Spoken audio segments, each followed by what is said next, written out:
আজকে আপনাদের জন্য নতুন একটা ভিডিও নিয়ে আসলাম। এই হাঁস রান্নার, গ্রামের নিজেদের পালা হাঁস কেমন হয়েছে জানাবেন।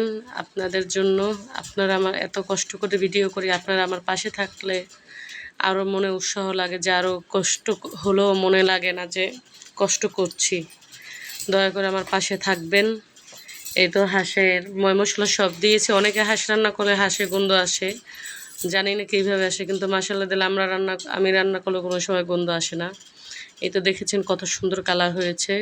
কষাচ্ছি, তারপর কষাতে কষাতে দিয়ে দিলাম এলাচ। এর আগে মশলা গুঁড়োও দিয়েছি, এখন আবার ভেঙে ছেঁচে দিলাম এলাচ। ছেঁচে এলাচ দিয়ে দিলাম রসুন। হাঁসের গোস্তে রসুন দিয়ে খেতে অনেক ভালো লাগে। কে কে খেয়েছেন কমেন্ট করে অবশ্যই জানাবেন। তারপর সুন্দর করে লাগছে, এক হাত দিয়ে তো ভালো করে লাগতে পারতেছে না। ঝুল দিয়ে দিলাম, দিয়ে সুন্দর করে লেড়ে চিড়ে এই তো শেষ আমার ফাইনাল লুক। কেমন হয়েছে কমেন্ট করে জানাবেন।